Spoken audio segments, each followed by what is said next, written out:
Welcome everyone to today's Caitanya Charitamrita reading. Let's do the invocation. All together. Jaya Jaya Shri Chaitanya Jaya Nityananda Jaya Dvaita Chandra Jaya Gaura Bhakta Vrinda Jaya Jaya Shri Chaitanya Jaya Nityananda Jaya Dvaita Chandra Jaya Jaya Nityananda Jaya Dvaita Chandra Jaya Gaura Bhakta Vrinda. We are reading from Sri Chaitanya Charitamrita by Srila Krishnadas Kaviraj Goswami. Translations and purports by His Divine Grace A.C. Bhaktivedanta Swami Srila Prabhupada Ki Jai. Namo Om Vishnu Padaya Krishna Prasthaya Bhutale Srimati Bhaktivedanta Swami Tinamane. And we are on the Adi-lila Chapter 7, Lord Chaitanya and 5 Features. Picking up from text 33. So, this chapter is about the Panchatattva and how these Panchatattva are very, very merciful. So the Panchatattva means Lord Chaitanya, Lord Nityananda, Advaita Acharya, Gadadhar Pandit, and Srivas Thakur. And so they were a transcendental team that was spreading Krishna consciousness all over the land, not considering who's qualified or who's unqualified.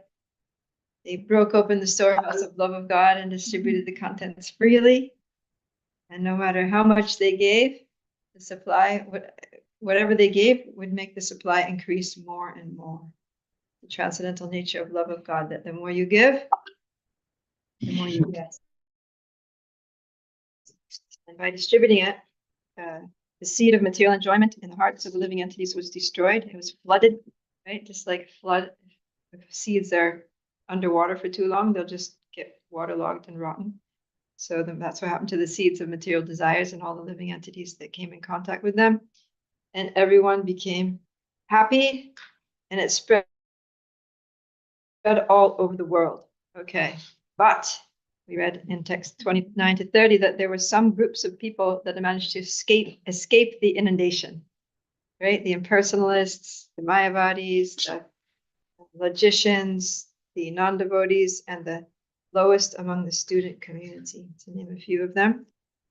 So when Lord Chaitanya saw the Mayavadis fleeing, right, the flood was coming, big tsunami wave of love of God was coming, and the Mayavadis were like running as fast as they could, right, climbing the trees, going to the roofs of the buildings.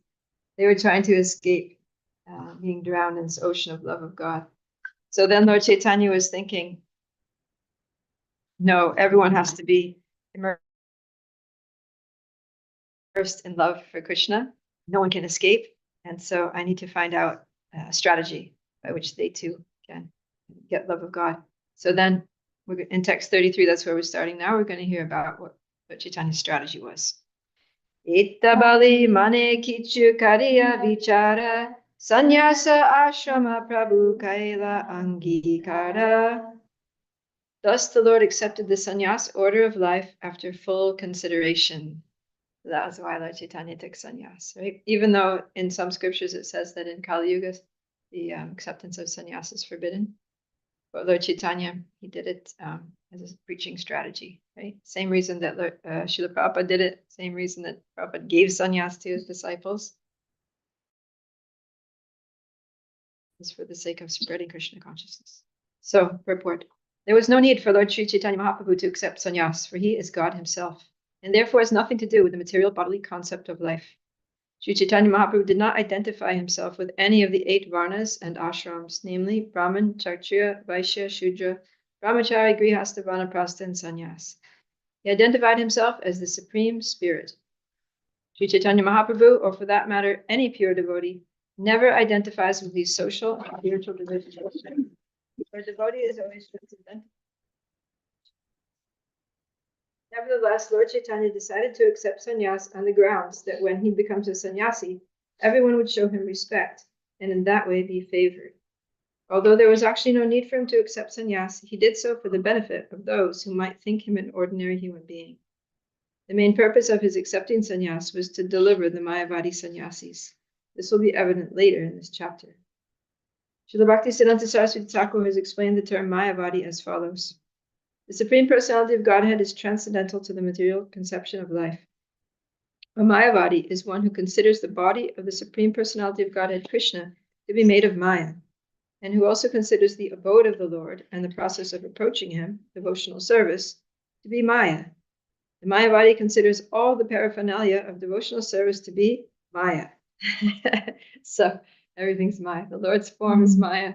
Bhakti is Maya. The paraphernalia used in serving Krishna is Maya. The abode of the Lord is Maya. It's all just an illusion, because in their mind, everything is just basically nothing, right? The ultimate reality is just nirvishesha shunyavadi. Right? It means like we all just merge into the divine light, into the Brahma Jyoti, and there are no forms, no personalities, no varieties, no paraphernalia. There's no landscape or places, and no one serving anyone because there are no people. Okay, pretty depressing. Maya refers to, so Lord Chaitanya wanted to save these poor souls from that misery. Maya refers to material existence, which is characterized by the reactions of fruitive activities. Yeah, the thing is, like, I mean, if it was just that we're going to all merge into Brahman, that wouldn't be so bad. But the fact that they say that Krishna's form is material, he accepts a material body and he becomes basically just like we have a material body, we're souls within a material body. They say that Krishna is also soul within a material body. And he's going to leave his body and he's going to go back to the Brahman, and we're going to go back to Brahman, and we're all the same. Basically, it's atheistic because there's no difference between God and the jiva, right? We're all just eternal souls in temporary material bodies, and our bodies are made of Maya, and our existence here is Maya.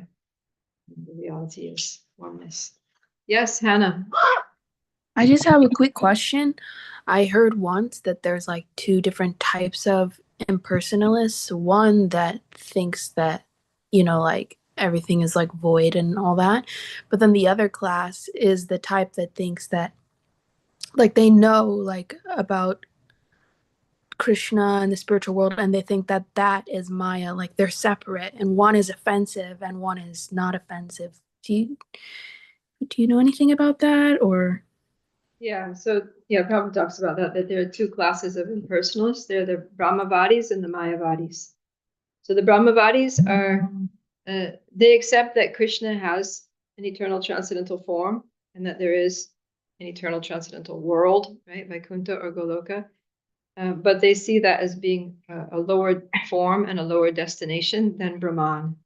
They think that right, we say, I mean, not we say, but the Srimad Bhagavatam is very clear that the Lord has three features: Brahman, which is his all-pervasive, spiritual, impersonal spiritual feature. And then there's Paramatma, which is the localized Lord in the heart. And then there's Bhagavan, which is Krishna, right? The transcendental cowherd boy playing his flute, playing with the boys, dancing with the gopis.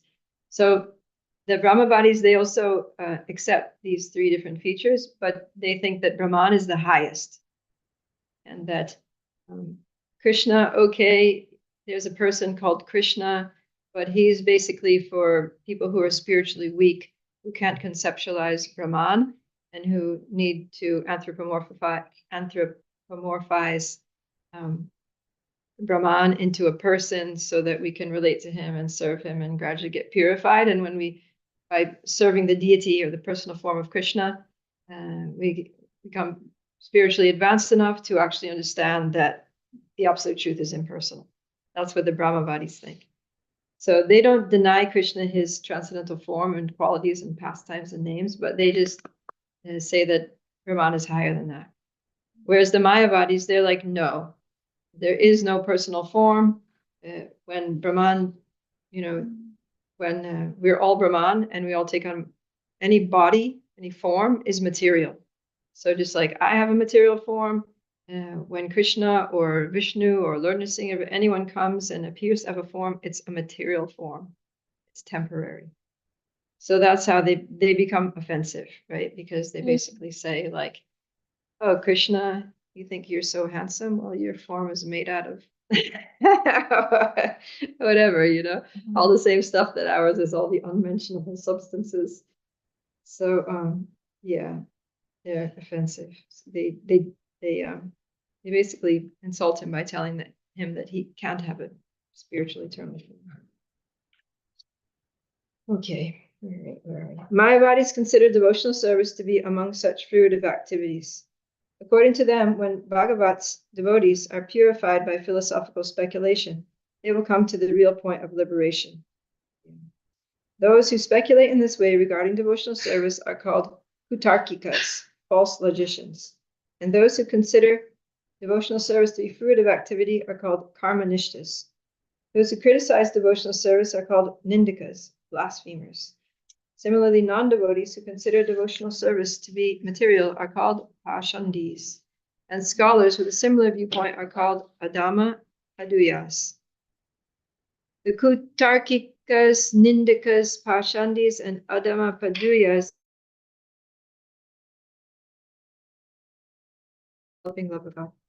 Sri Chaitanya Mahaprabhu felt compassion for them, and it is for this reason that he decided to accept the sannyas order.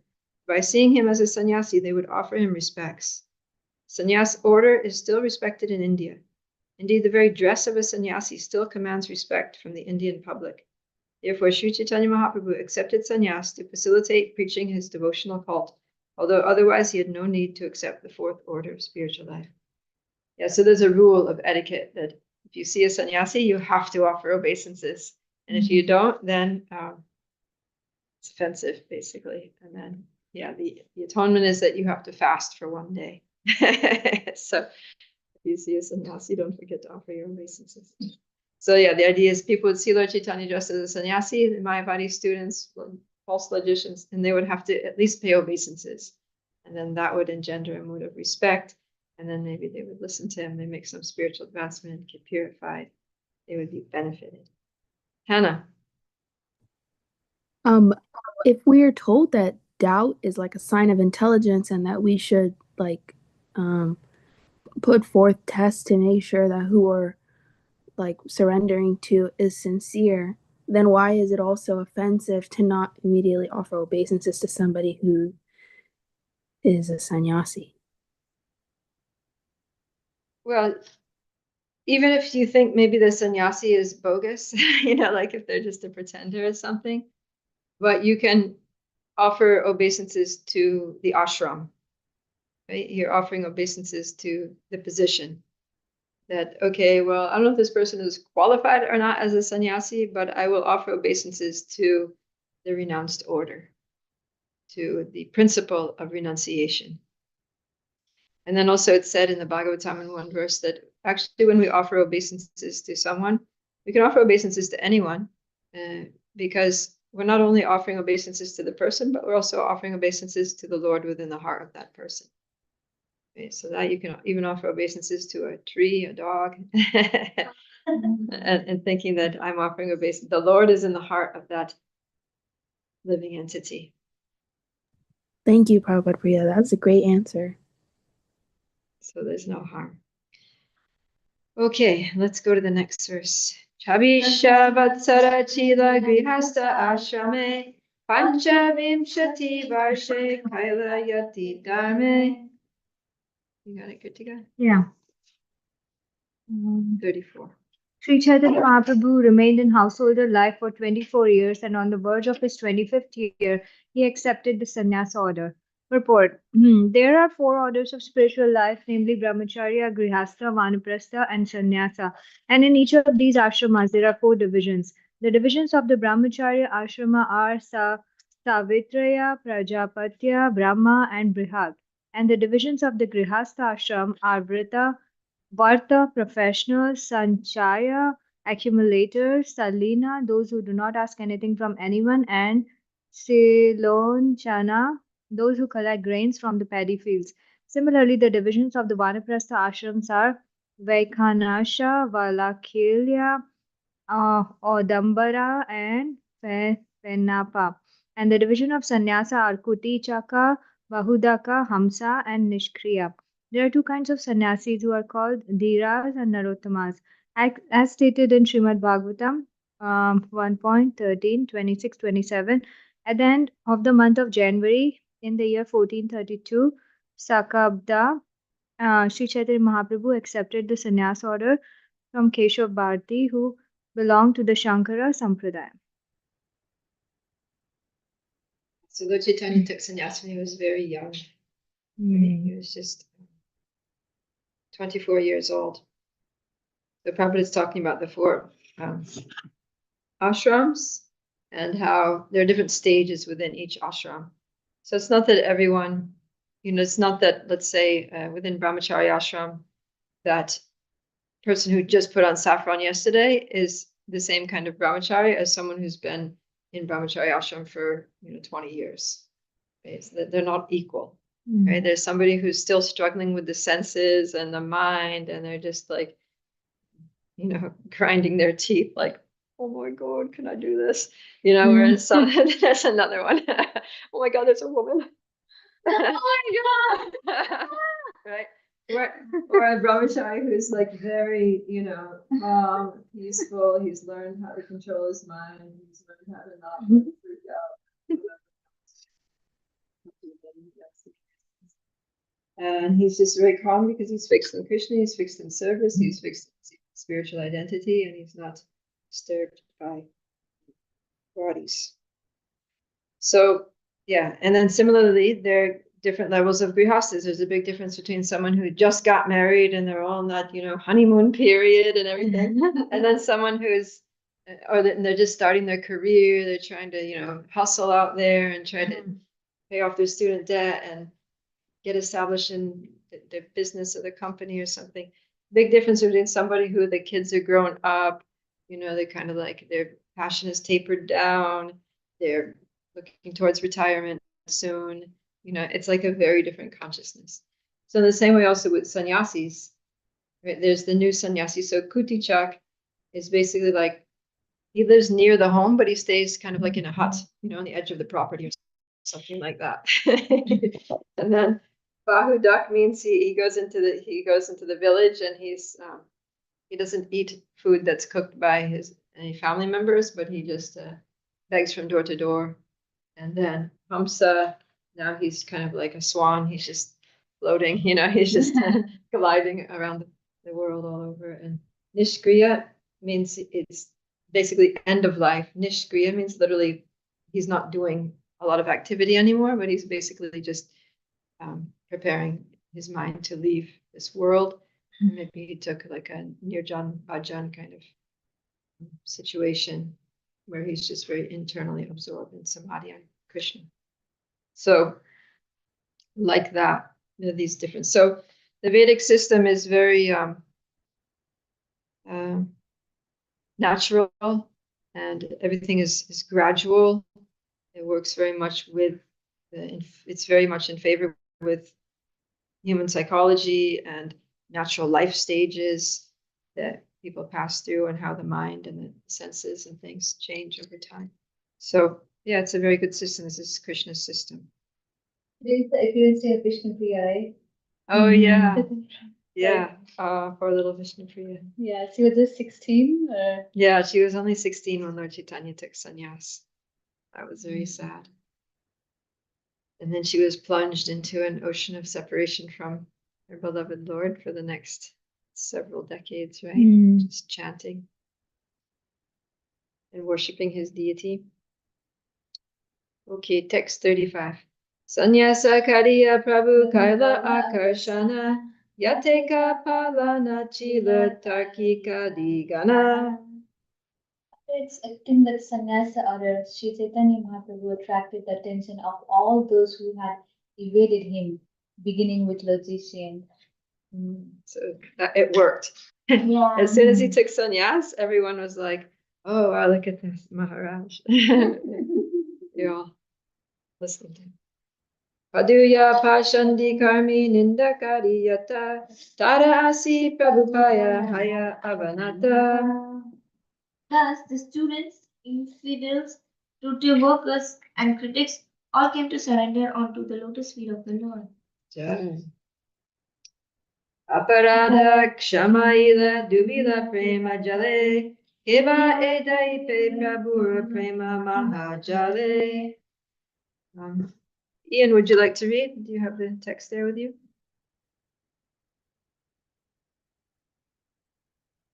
Can I decline just because I am still learning the language? I'm very new to this and I don't want to disrespect the language. Okay. I mean, you would just be reading the English, not the Bengali. Oh, may I still decline? Sure, This is my no first problem. time. I Yeah. will ease into this, okay? You're cool. Hmm. It's good. Okay, thank you, thank you. How about you, Hannah? Sure. Okay. Lord Chaitanya excused them all, and they merged into the ocean of devotional service, for no one can escape the unique loving network of Sri Chaitanya Mahaprabhu. Purport. Sri Chaitanya Mahaprabhu was an ideal acharya.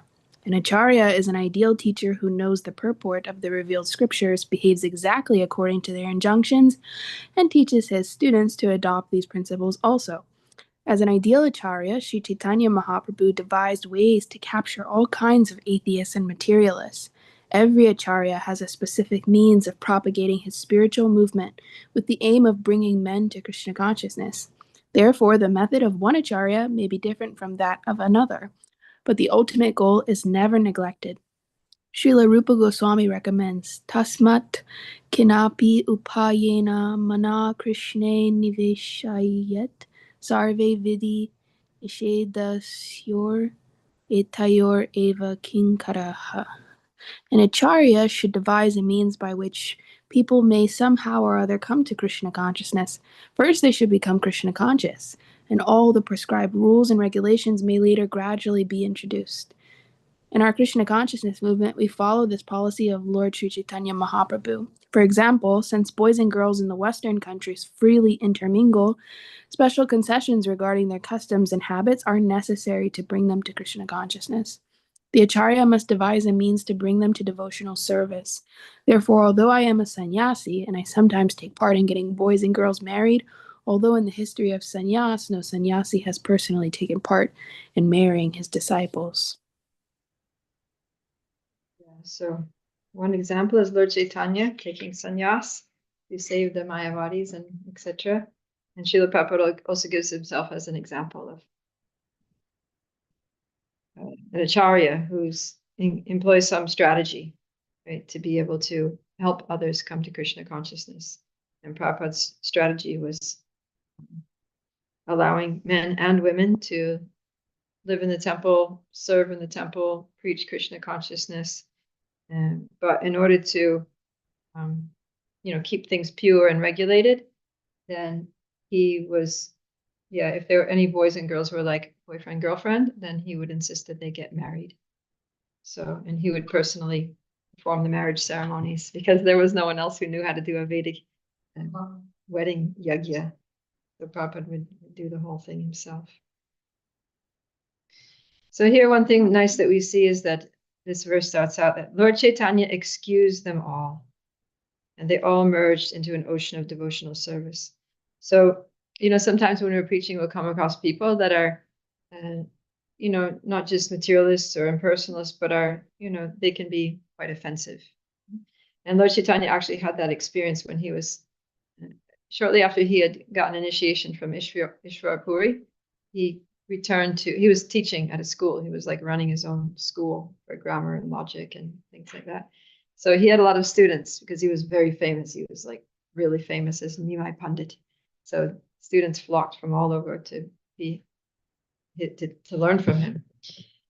But then after Lord Chaitanya came back from initiation, he was changed. He was ecstatic in Krishna consciousness, and all he wanted to talk about was Krishna, and all he wanted to do was chant Hare Krishna, and he was really attracted immediately like to Radha Krishna and the gopis and all that. So he was teaching grammar. So whenever he was giving examples of sentences with particular grammatical usages, it would always be about Krishna and Vrindavan, Srimati Radharani, gopis. And then one time during the break, we'll probably hear that story coming up soon. One time during one of the breaks, the students were outside and Lord Chaitanya was inside his room and his office or the classroom or whatever. And then he was just chanting, and he started chanting Gopi, Gopi, Gopi, Gopi, Gopi. And the students heard him. And then they came in and they were like, what is this nonsense? What are you saying? Gopi, you're a married man and meditating on some cowherd women villages or something. Anyways, they were very offensive, you know, they made assumptions and they made offenses. And then Lord Chaitanya got angry because they disturbed his meditation, and then he chased them out of there. So then they went running, and then they ran to all of their friends, and then they kind of gathered all the youth from the village, and then this whole mob of like young men, all students and all their friends, they came and they basically like kind of like had a riot, and they were like almost attacking Lord Chaitanya. You know, they were shouting and threatening and waving sticks and things. And then Lord Chaitanya was just like, this is so bad for them.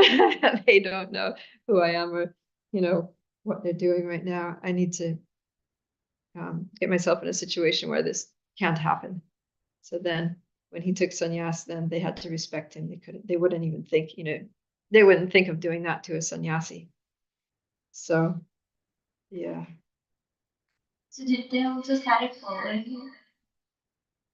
What's that? Oh, who's listening? Pragati, turn that off. So did they, after Lord Chaitanya Mahaprabhu took sannyas, did the mob which were against him, they started following the Yeah. movement? Yeah, that's what it's saying. Yeah, it says, thus the students, infidels, spirited workers, all came to surrender at the lotus feet of the Lord. And so the point here is that Lord Chaitanya excused them all. So probably some of the same students that were coming and challenging him and shouting at him and waving sticks. And now when they came to take shelter of him, he forgave them all. And he was like, okay, that's the past, that's over, water under the bridge, we're starting fresh.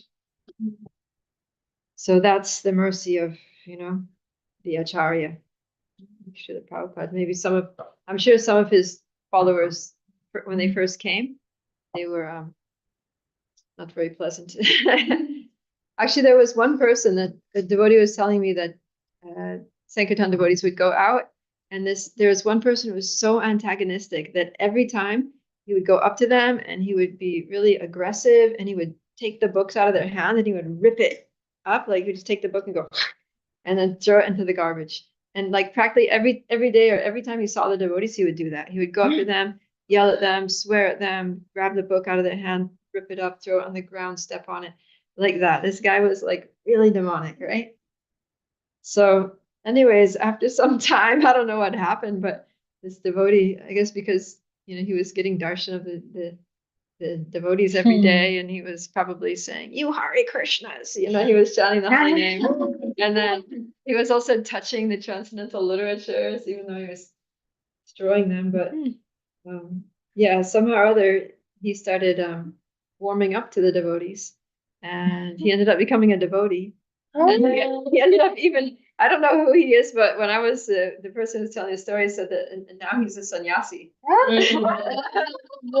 So we were trying to find out who it was, but she wouldn't say because she didn't want us to like think badly about him. But yeah, he's actually a sannyasi. I know, right? We all are So- sitting here. This is the door closed. It just shows that you know the devotees and Krishna are very, very merciful. So does that mean that even if we have bad intention for the like literatures, ancient literatures, they have so much power that it can still purify our heart, even if we have ill intentions for it. Say again? Even if we have ill intentions for the literature, our Vedic texts are so powerful that they can still purify if we touch them. Yeah. Yeah, Prabhupada would say that even if people don't want the book, but if they just see or if they just touch or if they just, you know, they get the benefit because it's transcendental. Okay. Jai, text 38. Sabani starite Prabhu Kripa Avatara. Sabani starite Kare Chaturi Apara. Back to Rich. Hare Krishna Prabhupada Priya. Translation. Sri Chaitanya Mahaprabhu appeared in order to deliver all the fallen souls. Therefore, he devised many methods to liberate them from the clutches of Maya. Purport. It is the concern of the Acharya to show mercy to the fallen souls. In this connection, Desha Kala Patra, the place, the time, and the object should be taken into consideration. Since the European and American boys and girls in our Krishna consciousness movement preach together, less intelligent men criticize that they are mingling without restriction. In Europe and America, boys and girls mingle unrestrictedly and have equal rights. Therefore, it is not possible to completely separate the men from the women. However, we are thoroughly instructing both men and women how to preach, and actually, they are preaching wonderfully. Of course, we very strictly prohibit illicit sex. Boys and girls who are not married are not allowed to sleep together or live together, and there are separate arrangements for boys and girls in every temple. Grihastas live outside the temple, for in the temple we do not allow even husband and wife to live together. The results of this are wonderful. Both men and women are preaching the gospel of Lord Chaitanya Mahaprabhu and Lord Krishna with redoubled strength. In this verse, the words Saba Nistarite Kare Chaturi Apara indicate that Sri Chaitanya Mahaprabhu wanted to deliver one and all. Therefore, it is a principle that a preacher must strictly follow the rules and regulations laid down in the Shastras, yet at the same time devise a means by which the preaching work to reclaim the fallen may go on with full force. Yeah, so this is the task of the preacher, is that we need to strictly follow the rules and regulations of the scriptures, but at the same time so those are the boundaries, right? The scriptures establish the boundaries. So it's like if you're playing tennis, there are boundary lines that you can hit the ball anywhere you want, and you can use you can do the forearm and the backhand, you can spike it, whatever, you can do all different moves and all over in that space, but it has to be within the boundaries. So yeah, the Shastras set the boundaries that, no illicit sex, no intoxication, no gambling, no meat eating, like that, and other regulations. But within that, then we can adjust things, right? So the principle is no meat, fish, or eggs. But so we offer vegetarian food to Krishna. But if you're preaching in Italy, you can cook Italian food. If you're preaching in Mexico, you can preach Mexican food. As long as there's no fish or eggs, meat, fish, or eggs, it's all vegetarian and no onions and garlic, then Krishna accepts. And we can do that for reclaiming the fallen souls in those areas. And similarly, yeah, we need to cover the body and be chaste and clean and presentable. But you don't always necessarily have to wear a sari or a dhoti. You just wear clean, natural, comfortable, mode of goodness clothes, cover your body respectfully, and wear whatever's appropriate for the occasion, right? So people will, not think you're from another planet. So people will not, judge you as, according to some ethnic stereotypes they might have, but they'll actually listen to you.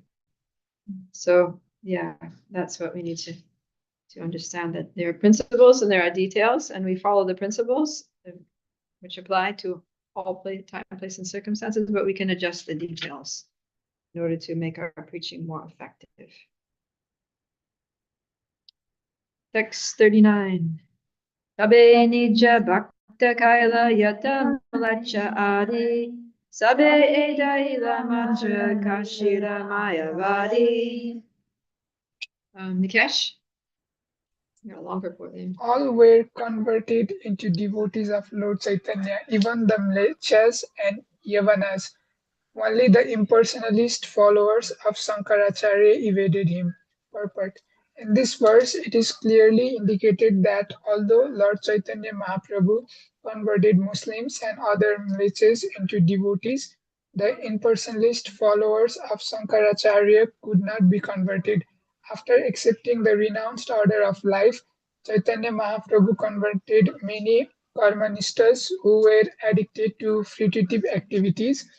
Many great logicians like Sarvabhauma Bhattacharya, Nindakas, blasphemers like Prakasananda Saraswati, Pasandis, non-devotees like Jagai and Madai, and Adama Paduya's degraded students like Mukunda and his friends. All of them gradually became devotees of the Lord, even the Pathans, Muslims, but the worst offenders, the impersonalists, were extremely difficult to convert, for they very tactfully accept the devices of Lord Chaitanya Mahaprabhu.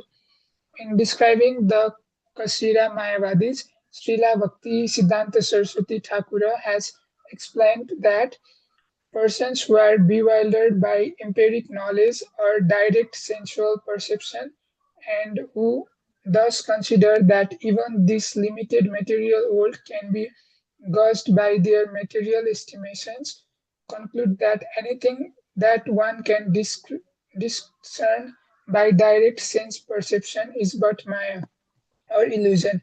They maintain that although the absolute truth is beyond the range of sense perception, it includes no spiritual variety or enjoyment.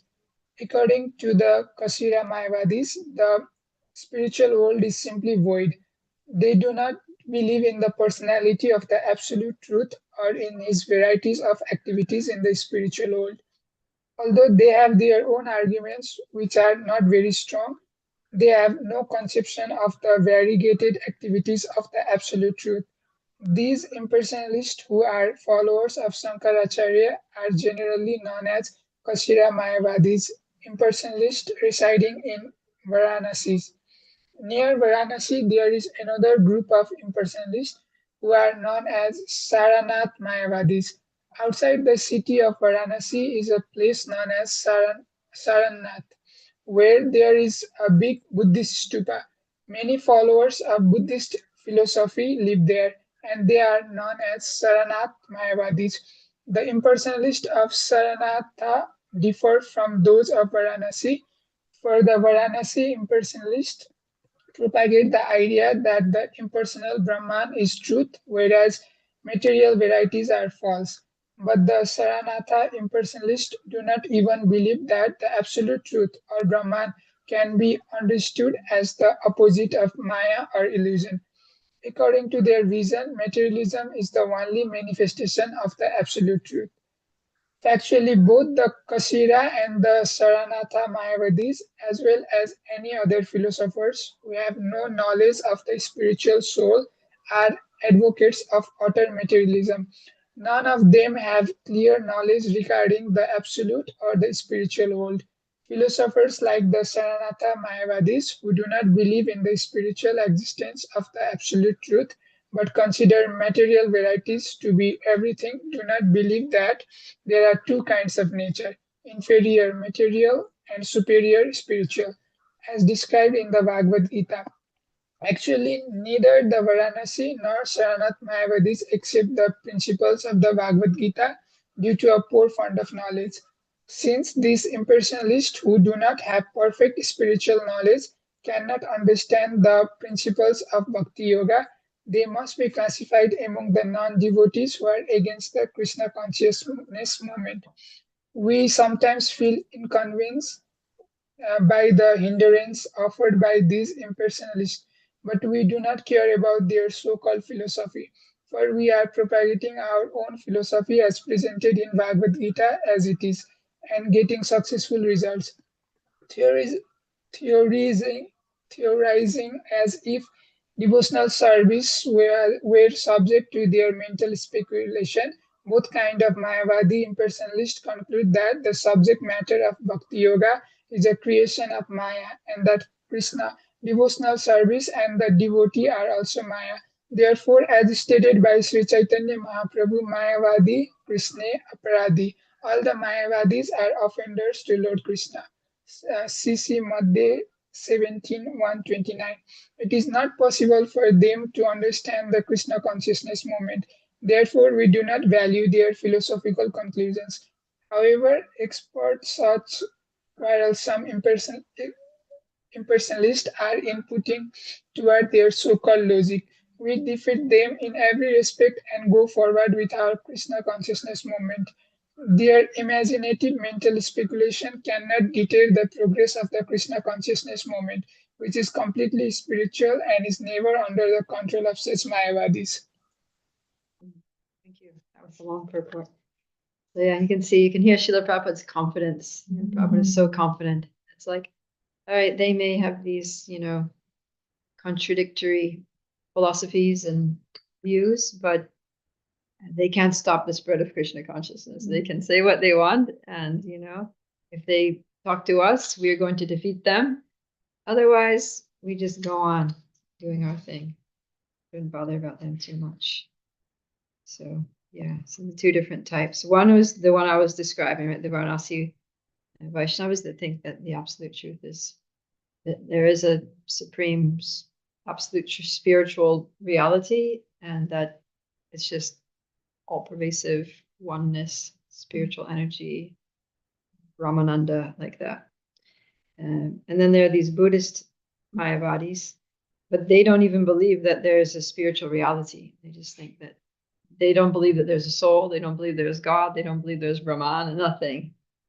They just they're just all about, okay, there's actually the opposite. Yeah, they're more like a Shunyavadi. See, the impersonalists are Nirvishesha, and the Buddhists are Shunyavadis. Like at the end, the ultimate truth is Shunya, means zero. It's nothing. It's just void. And yeah, and at the end of this life, it's just over. I just enter into like a state of nothingness. I come from nothing and I go to nothing, and in the interim, there's an illusion that I'm something. So it's actually pretty depressing. And it's like, and it's a difficult in this life because it's like, okay, you don't engage with this world because it's illusion, but at the same time, you don't do spiritual activities either because there's no there's nothing, right? There's spiritual activities are not a thing, right? There's no spirit. That's going to be activities, spiritual activities, if there's nothing spiritual. So yeah, so it's very troublesome. So then my bodies just try to, focus on, being moderate, living a balanced life. We kind of like aspire for mode of goodness, peaceful life in this material world. And they don't really go beyond that. So then they just kind of stay, within the realm of the mundane. And, no vision of where they're going after that. So it's a little sad. It's a little bleak, right? But people are attracted to them because they look peaceful. Like materialistic people think Buddhists are amazing because it's like they don't try to impose God on you. Nowadays, people don't like the word God. They don't like to think of someone that's going to judge them and punish them and send them to hell for their bad things and stuff. So, decide whether they're good or bad. So they like Buddhists because they're not going to give them a whole God lecture, make them feel bad about what they're doing. They're just, they see them as people who are peaceful and they're working with the material world in, balanced ways. And yeah, they have a philosophy of peace and nonviolence, and all seems very nice, to people who are kind of like secular humanists, people that they want to be good people without God. They like the Buddhists for that, which is a lot of people, a lot of people in this world. How do they get God's mercy? Who? This kind of people. The Buddhists? Oh, well, the thing is, the devotees are very, very merciful. So even if we see they're trying to run away from love of God, but Lord Chaitanya is thinking of ways to catch them, to capture them in the net, the network of Krishna Prema. Better to be atheist, like not believing in anything, or to have something like some faith in Buddhism or whatever it is out there. I mean, Buddhism is basically atheism, so it just looks different. It's kind of like pseudo spiritual. Yeah, Prabhupada would say that the Buddhists are basically atheists, right? Yeah, because they don't believe in God, they don't believe in a soul, right? So theism means you believe in God, right? You believe in a supreme being. Is it like Krishna is seeing them that okay, they are doing so much efforts in going and finding the truth, but they're like in the wrong way. They have good efforts, but on a wrong way. So is it like Krishna and try to get them in the right way or in a book? Like Yeah, I mean that's what Lord Chaitanya is doing, right? yeah.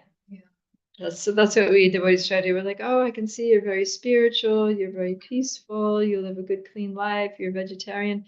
whatever. So then we just try to attract them to, oh, you like chanting? Let's do some kirtan together. You like vegetarian food? Take some simple, prasadam or, things like that. Try to attract them to things that by aspects of Krishna conscious lifestyle that they're attracted to. And then gradually, as they get exposed to bhakti principles and practices, that they get attracted, they get a higher taste.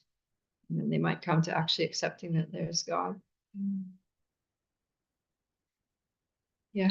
I was just thinking, like, right now, what the condition is. Like, I can just tell about India because there I grown up. So, kind of like including myself, people are like so fed up with like seeing like God pictures and like because has been like so much like put into your brain from since your childhood, like, oh, this is God, you have to pray, you have to do this ritual, that ritual, and then you're fed up. Like I was at my teenage, I was like, I'm not doing anything, whatever you want me to do. I was that kind of person. And then obviously I was attracted to Buddhism and all those things because they were like not talking about any God. They're talking about peace. They're talking about the things which connect with the science and kind of like this is where I was coming from. I was like, I'm not interested in any God. If there is anything which is scientific, yes, I'm interested. So I don't know. I'm just thinking like that can be a step towards coming to Krishna consciousness because this is what my path was like. Then I explored yoga. And then I was like, oh, okay, this is where it is all coming from. I mean, I took very indirect route, but this is how I unfortunate was. Like directly things were like in front of me and I was rejecting everything, like telling I'm not interested in any God. Like even if my mom will say like do this fasting, I'm like, no. I was that kind of person. So then I don't know. I think it can be like a route like that long route, but still I don't know for stupid people like me. Similar things, but my parents, whenever I used to ask them, why do we need to do this? Because it's God, God provides you. But when I used to ask some more detailed questions, you won't understand, you are a kid. And these are just shoot me away. Yeah. And when I grew up, and then I started ask the same question, why is this things like this? Why do we follow these rituals? And they're like, you are older, you should already know this. I was a kid, I was supposed to know. This thing this morning, I was the most religious person. I was never interested in spirituality. I was like more into like following, fasting, everything, All the following rituals. all the demigods, everything. Like, but spirituality, it like never. I never thought I would be one of those person. Like no spirituality. And from I think the Buddhist meditations and stuff, it's kind of started. So it was also like for me also kind of helped to come here. Yeah, I mean that's why all those things are out there, right? Is that it's like every soul, especially in the human body, has a tendency for spiritual life or to worship, to do some spiritual practice. And then just depending on, our conditioning and the degree of our, I guess you could say, envy of God, the degree of our material attachments that make us want to forget God, then we just choose a path that works for us, right? That we can accept. And then all of those are designed to gradually, bring us back to Krishna. You just need to have a little bit of sincere desire. Yeah. But it helps. Yeah. So they're all good as stepping stones, right, to Krishna consciousness. But we need to be very clear that they're not like the end in themselves. It's not that, Buddhism, Mayavad philosophy, Krishna consciousness, they're all, just choose one that you like. They're all the same. They're all, taking you to the same place. That's not, right? They're different. And the result is practicing them is different. Hannah. Okay, I have a few questions. First, was preaching to Mayavad philosophers like this specifically something reserved that only Lord Caitanya could do? And then my second question is how do we know when it's time to pack it up? And not, because sometimes I hear, like to hear impersonal philosophy is like should be avoided by devotees and their like impersonalist company should be avoided. So yeah, those are my two questions. When do you know when to pack it up? And was this something reserved for solely Lord Chaitanya to do? The thing is that the impersonalist and Mayavadi philosophies are very attractive to conditioned souls because they kind of promise that you can be God, which is why we're here, because we wanted to be God. And sometimes the reason that we end up taking shelter of God in a mood of dependence and a mood of devotion, becoming devotees, is because we failed bitterly at our attempt to become God. Right. So then if someone comes along and is like, hey, you remember when you wanted to be God and you just couldn't, and that's why you became a devotee of God? Well, there's still hope. Don't give up hope. It's kind of like, when you're online and they're trying to sell you something and then you decide not to do it, and then they immediately pops up the screen with like the 50% off discount offer. So it's like just when you say no and you think, okay, it's over, I decline the offer, I'm done, then they come with try to give you some hope. So yeah, that's a impersonalism in my philosophy too.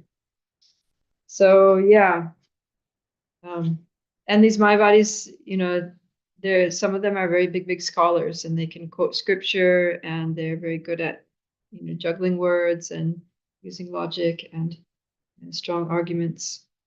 Although Prabhupada says that their arguments are not very strong.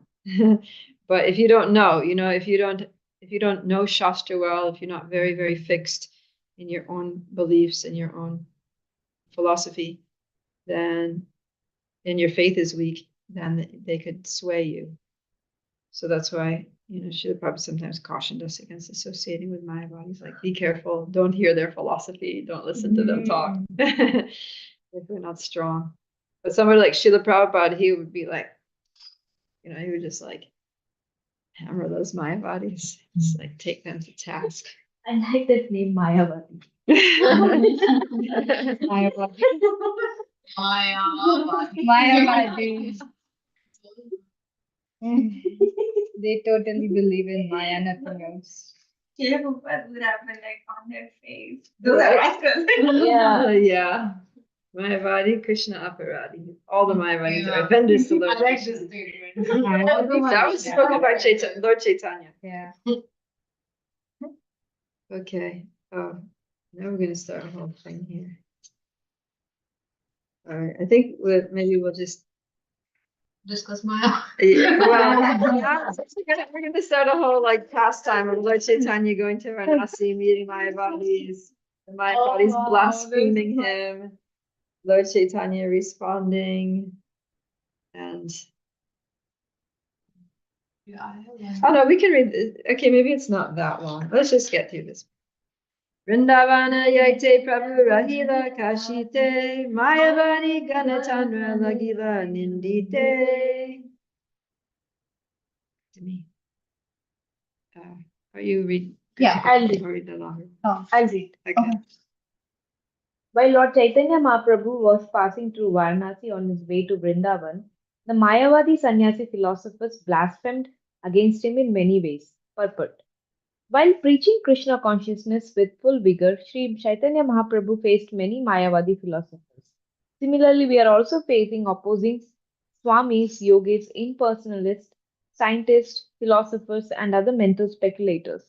And by the grace of God, Lord Krishna, we successfully defeat all of them without difficulty. Yasiya iya kare gayana nachana nakare vedanta pada kare sankirtana. The blasphemers said, although a sannyasi, he does not take interest in the study of Vedanta, but instead always engages in chanting and dancing in Sankirtan. Report. Fortunately or unfortunately, we also meet such Mayavadis who criticize our method of chanting and accuse us of not being interested in study. They do not know that we have translated volumes and volumes of books into English, and that the students at our temples regularly study them in the morning, afternoon, and evening, right? Like we're doing now. We are writing and printing books, and our students study them and distribute them all over the world. No Mayavadi school can present as many books as we have. Nevertheless, they accuse us of not being fond of study. Such accusations are completely false, but although we study, we do not study the nonsense of the Mayavadis. Yeah, so sometimes like, when devotees go out in Harinam, he's doing Harinam Sankirtan all over, then people think that, we're kind of just foolish and ignorant and don't know anything. They're like, get a job, get an education. Oh, No. They don't understand how much we're actually getting an education and working hard. Right? So they make a lot of assumptions out of their ignorance, basically. Mayavadi sannyasis neither chant nor dance. Their technical objection is that this method of chanting and dancing is called toryatrika, which indicates that a sannyasi should completely avoid such activities and engage his time in the study of Vedanta. Actually, such men do not understand what is meant by Vedanta. In the Bhagavad Gita 15:15, Krishna says, Vedaischa sarver aham eva vedyo, Vedanta krit vedavid eva chaham. By all the Vedas, I am to be known. Indeed, I am the compiler of Vedanta, and I am the knower of the Vedas. Lord Krishna is the actual compiler of Vedanta, and whatever he speaks is Vedanta philosophy. Although they are lacking the knowledge of Vedanta presented by the Supreme Personality of Godhead in the transcendental form of Srimad Bhagavatam, the Mayavadis are very proud of their students.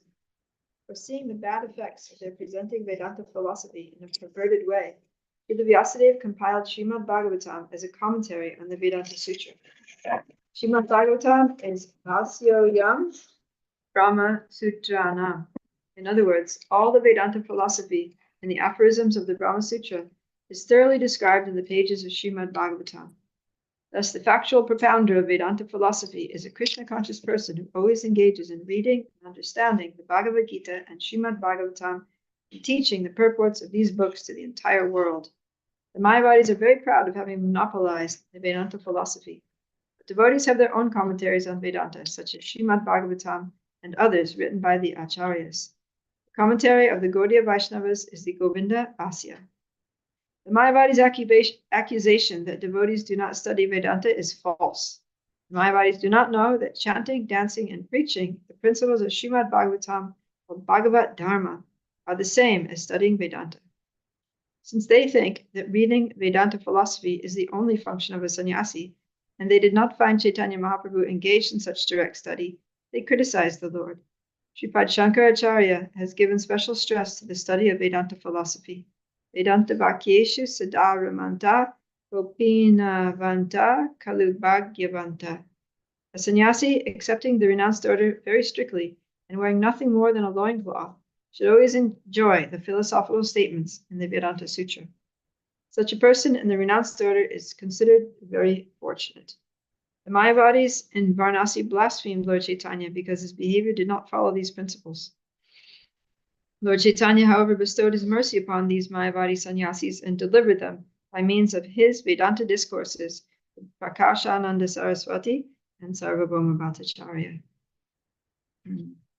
Yeah, so we study Vedantas, the sannyasis study Vedanta Sutra, and the Srimad Bhagavatam is Srila Vyasadeva. Vyasadeva wrote the Vedanta Sutra, and they're saying, you need to study Vedanta Sutra. But we study Vyasadeva's commentary on Vedanta Sutra, Srimad Bhagavatam.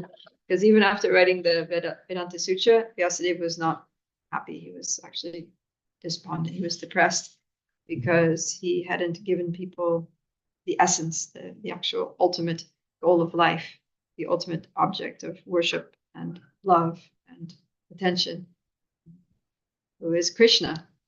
So then he wrote the Srimad Bhagavatam to highlight the Supreme Personality of Godhead, Krishna. And Krishna is the conclusion of the Vedanta Sutra. Right? Vedanta, the word means Veda, Anta means, Veda means knowledge, and Anta means the end or the conclusion. So the conclusion of all knowledge is Krishna. And Srimad Bhagavatam gives us Krishna in full living color. Okay. Murka sannyasi nija dharma nahi jane, bahukaya pere bahukera sane. This Chaitanya Mahaprabhu is an illiterate sannyasi and therefore does not know his real function. Guided only by his sentiments, he wanders about in the company of other sentimentalists. They called him illiterate. Murka literally means a fool. Foolish Mayavadis, not knowing that the Krishna consciousness movement is based on a solid philosophy of transcendental science, superficially conclude that those who dance and chant do not have philosophical knowledge. Those who are Krishna conscious actually have full knowledge of the essence of Vedanta philosophy, for they study the real commentary of the Vedanta philosophy, Srimad Bhagavatam, and follow the actual words of the Supreme Personality of Godhead as found in Bhagavad Gita as it is. After understanding the Bhagavata philosophy or Bhagavata dharma, they become fully spiritually conscious or Krishna conscious, and therefore their chanting and dancing is not material but is on a spiritual platform. Although everyone admires the ecstatic chanting and dancing of the devotees, who are therefore popularly known as the Hare Krishna people, Mayavadis cannot appreciate these activities because of their poor fund of knowledge. Right, Prabhupada. So now we're going to see how Lord Chaitanya responded to these blasphemers. Isaba Shuniya Prabhu Hase Mane More Upeksha Kariya Karuna Kaila Sambhasane. Hearing all this blasphemy, Lord Chaitanya Mahaprabhu merely smiled to himself, rejecting all these accusations, and did not talk with the Mayavadis. But as Krishna conscious devotees, we do not like to converse with Mayavadi philosophers, simply to waste valuable time. But whenever there is an opportunity, we impress our philosophy upon them with great vigor and success. So it says here that Lord Chaitanya just smiled, he didn't say anything. So the upeksha means neglect. You just ignore them, you know. So Prabhupada would say the dogs will bark, but the caravan. You just leave them barking, you just keep on going. So he just kept going. Read one more verse. Upeksha Kariya Kaila Mathura Gamana Mathura Dekhiya Puna Kaila Agamana. Thus, neglecting the blasphemy of the Varanasi Mayavadis, Lord Chaitanya Mahaprabhu proceeded to Mathura, and after visiting Mathura, he returned to meet the situation. Lord Chaitanya Mahaprabhu did not talk with the Mayavadi philosophers when he first visited Varanasi, but he returned there from Mathura to convince them of the real purport of Vedanta. Yeah, so he ignored them that time because he was on his way to Vrindavan, Mathura, and he didn't want to waste his time. He didn't want to get delayed. He had a mission. He was on a mission. But then later he came back, and then we'll see later what he did with those Mayavadis. Okay. Shri Chaitanya Charitamrita ki jai. Krishnadas Kaviraj Goswami ki jai. Ki jai. Vivo. Jai. Thank you all for today's Friday, so we won't have class over the weekend, but hope to see you on Monday.